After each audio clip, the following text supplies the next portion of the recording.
episode 11 of Anime Souther. I'm TJ. And I'm Shawn. And this is the review show that reviews anime-related... No, it's anime movies, right? Yeah, it's just movies. Sort of. Just whatever. you know the intro by now. We're over 150 episodes at this point, I think. Yeah, so it's a lot of episodes. So you don't know the intro, that's on you. Alright, guys, so we spent an extra week on the last anime since for the holidays. Yeah, it was a small anime, but the holidays. And so we did another movie. We did Lupin III, Dragon of Doom. It was made July... Well, I'm sorry. Well, listen. It was May, July 29th, 1994. Released in the U.S. in 2003, and then re-released in the U.S. in 2020. So I'm assuming there's like an HD re-release, or maybe they updated the audio or something. Who the fuck? I don't know, but I'm looking at the ones underneath it. That one has a 2020 release, too. Oh, they might have just done like all the movies as a set. And no, sell them all as a Blu-ray set or whatever. Because the one above it doesn't have a 2020. Maybe the important ones. Or maybe trying to make more money, they sell them in a set. The one above is 2016. Maybe they're doing like 4 at a time or something. Yeah, that's doing them in certain sets. Yeah. Make more money that way. Yeah, I mean, makes sense. Right, I mean, typical Lupin movie. Yeah, but nothing too crazy. Yeah, but this one felt way more like James Bond. Yeah, a bit. I got a couple questions and points to bring up throughout it, but overall, it's a Lupin movie. Yeah, it's a Lupin movie. Fujiko seemed like a backdrop in this one, which was weird. It's just kind of there. Yeah, but they made sure to get that nude shot of her in there. Gotta do what you gotta do. She's not the center star of the show. She doesn't have a big part. Show her tits. Yeah, that's what her whole role was for this one. She just so she can have that shower scene. She's on Lupin's arm and shower scene. Yep. How's it start off? First, you want to do the premise? Premise. It's a Lupin movie. You know the premise. They need to go steal something. What do you want the premise of this Lupin movie? They have to go steal something. That's the premise.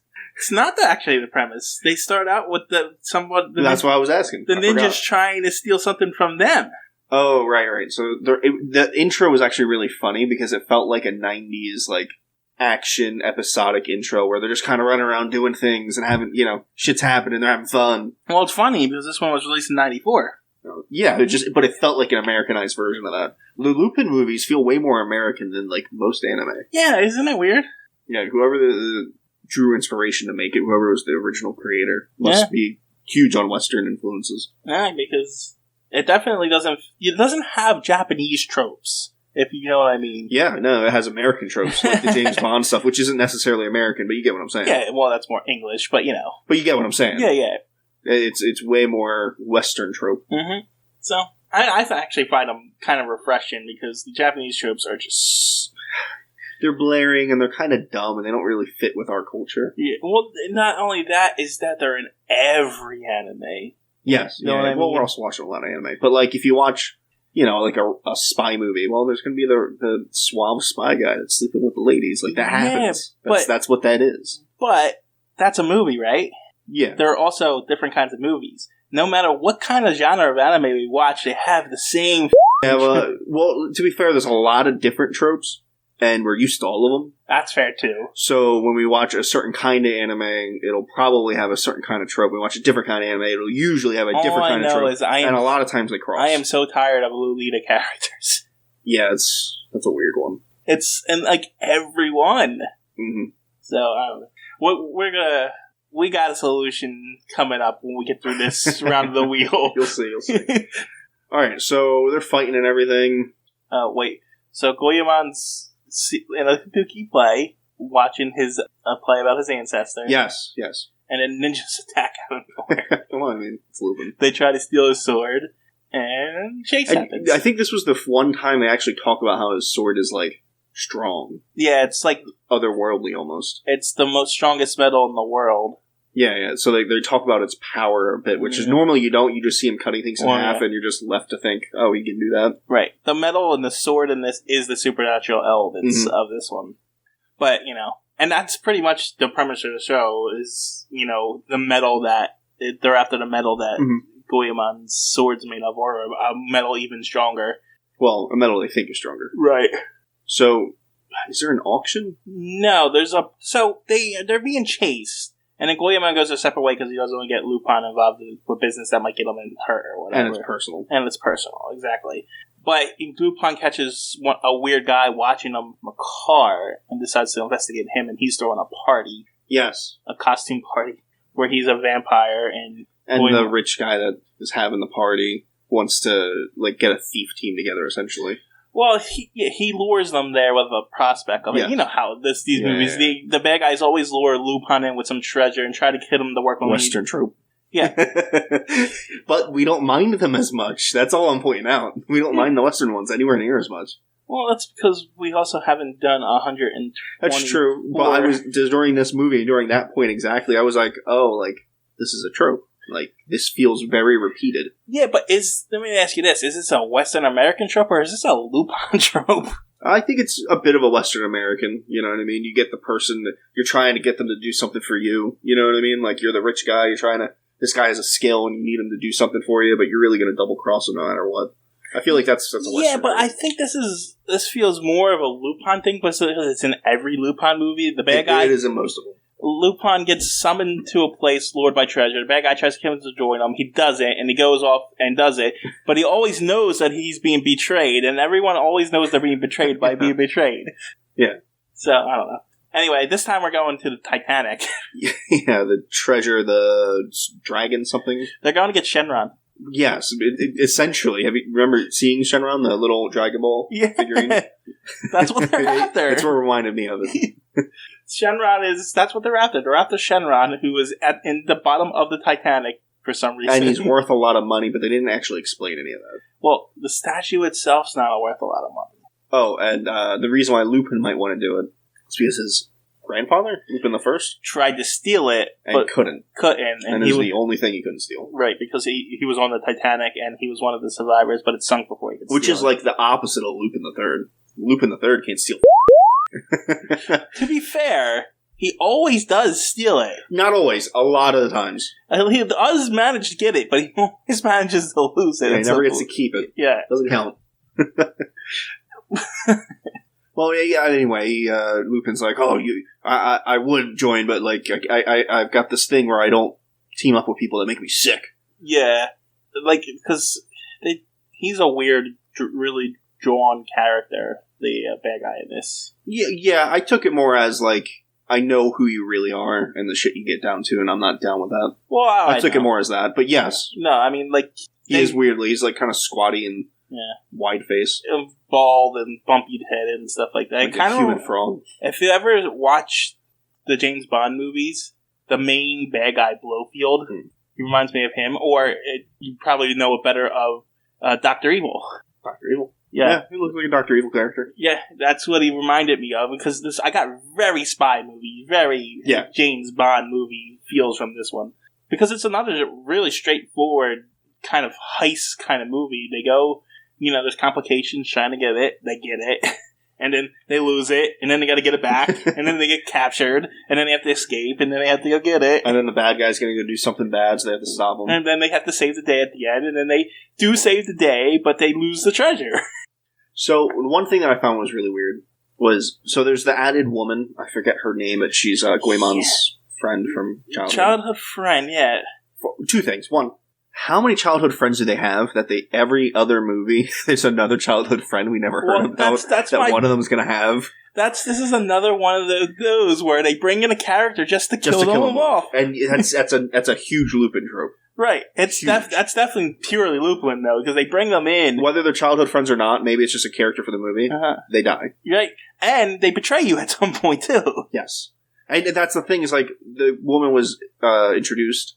the Ninja Woman. And it's like, I knew exactly what was going to happen. Yeah, me too. I knew exactly. And it's kind of, it's like, yeah, this was a decent Lupin movie, but it's like, man, I should know exactly what's going to happen. Right. Because it's so, at this point, we've seen it 6 times. Yeah, they're not doing anything surprising. Well, the one thing I was saying was, I knew exactly what was going to happen with it and all that. The other one was... But wait, to go back to your point, you asked me how many friends there are. I'm beginning to wonder how old these characters actually are. Well, the Lupin crew looks to be in their late 30s, maybe early 40s, but their childhood friends are always like 20. They're childhood friends. He was childhood friends with this girl when she was a child. She was a child at the point, and he's looking about, himself. Late 30s, early 40s, even older. So years have passed now, and he still looks the same. So how old are these people? I think that's just I know. Still, it's like just a little plot hole. But like, she grows up and like, look, I'm all adult now. You can sleep with me now. Every time. Oh, it's so creepy. The other thing I wanted to say was, so Lupin has the dragon thingy figurine. They're on the boat trying to get away. Goemon and the ninja girl, they're teamed up at the moment. Wait, which boat? The duck boat? Not the duck boat. Before the duck boat. Well, before the duck boat. Right before the duck boat. Okay. The yacht boat. The yacht. Well, the mini yacht. The mini yacht, yeah. Okay. And Goemon, so Lupin, Fujiko, and Jigen are, I know their names. Yeah. Are on the boat, speeding away. They got the treasure. Goemon and the ninja girl, she's irrelevant. Kikyo. I'm surprised you knew that. You know why I know it? Why? Because that's the girlfriend of Inuyasha. Oh, there you go. They're flying in on a kite, and they land on the boat, and immediately the girl, Kikyo, gets Fujiko with like a knife to her throat, and Goemon's like, hand it over or everyone dies, essentially. Like, give it to me now! And it's like, it's weird, and I feel like it's super out of character because Goemon and Lupin are friends. Lupin doesn't give a about that treasure, and he even says that later on. Right. Just ask for it, he'll give it to you. Yeah. But demanding it like that, he's not going to do it. That's true. I felt like that was super out of character. Like, your friends, you know he'll give it to you. Just ask for it and you'll get it. That's true. But at the same time, I do remember in the actual anime, they started off as enemies. Sure, but they're not anymore. They haven't been for like 20 years. I know, but there's always been kind of a rivalry between the two of them too. So I get why they want to do it. I think they went overboard with it. Well, yeah, because the whole movie wouldn't have happened if they hadn't just, hey, here you go. Oh, and another thing, the girl ninja that with him, I was started to want when she first introduced. I was like, "Is that the girl he tried to marry like 2-3 movies ago?" No, different one. But then I was like, "A different childhood friend of Goemon's." So this is a different one. But a lot of hijinks happen. Eventually, they save the day. Zenigata shows up, as usual. They get escape in a duck boat, which like it's a paddle duck boat. Well, so like Zenigata shows up while they're on the speedboat, and he's got like 2 big ships with, a bunch of guns pointed at them, and they light up the speedboat. They light it up. And after they're done lighting it up, Zenigata goes, "Oh, I know you can't be dead just from that. Well, then why the did you do it?" Why would you bother? He did it to disable the boat. Sure, but you can disable the boat without lighting the entire thing up. Yeah, but it's also Zenigata. Yeah. This is what he does. And then Lupin destroys the speedboat and a little duck boat. Yeah. And then he's captured by the bad guys after he escapes from Zenigata. And let's get into the stupid dragon. Let's get into Shenron. It is Shenron from Dragon Ball Z. They stole it from Dragon Ball Z. They went in Goku. What is it? No, the Mr. Popo's room and stole that statue. Kami. Yeah, the Kami's lookout stole that statue and put it in the Titanic. It might be a tiny bit smaller, but it's the same statue. Yeah, it's the same statue. And something, I don't remember the actual plot line, but like, Goemon had this scroll, and without the scroll, the statue's useless. I forgot what happened to that. Okay. So, the scroll is a formula for a solution. Okay. And the solution changes the dragon into a tablet with another solution that makes the impenetrable metal. But it's not impenetrable.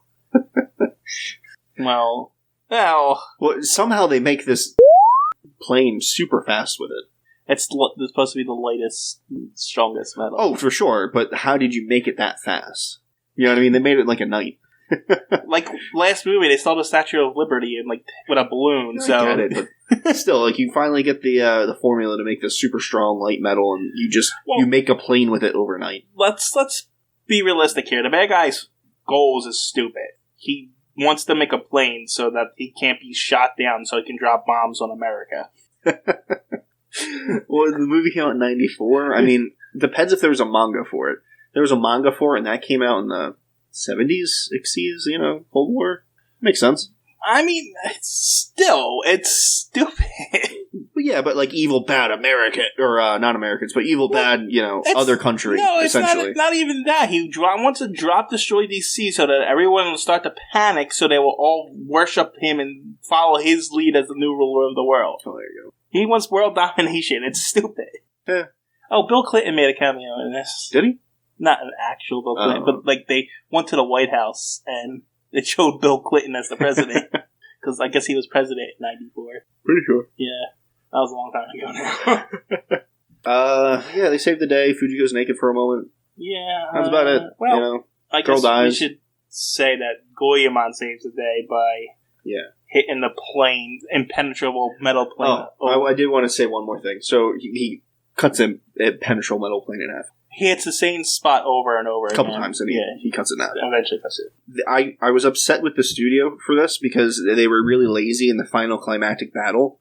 They reused scenes over and over again. I saw. It was like he would go and slice the plane and then land sideways on the plane, and then the plane would be in a different position when he did it the second time, and it would still use that. It would not just the landing, but also the cutting of the plane. Yeah, same exact animation. It's like, come on, that's Dragon Ball Z level shit. This is a movie. You got a budget. Make a real scene. And the plane sinks exactly where the Titanic had sunk, and they blow up the bad guys. The Goemon's girlfriend's dead.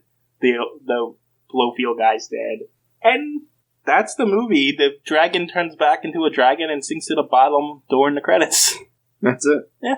It wasn't a bad movie. Yeah, it's still above average for Lupin, but I getting used to the tropes kind of brings it down a bit. Right. But, it's still not the worst one we watched either. I'd give it a 6 or 7. Yeah. It's still quality, Surprise me in one of the Lupin movies and you'll probably get an 8. Yeah, exactly. At this point. We're not going to compare to the... Yeah, it's just too many at this point. And I can't remember all the points. I remember them all, but there's no point. There's, this is somewhere in the middle. We can say that. Mm-hmm. It's not the best one, but it's not the worst one. It's okay. It's watchable. Yeah. I mean, it's an hour and a half, It's an easy watch. Mm-hmm. All right, guys. Anything else? Yeah. Next we're going to do what we were supposed to do. Heaven's Mellow Pad. Yeah. See you guys. Bye.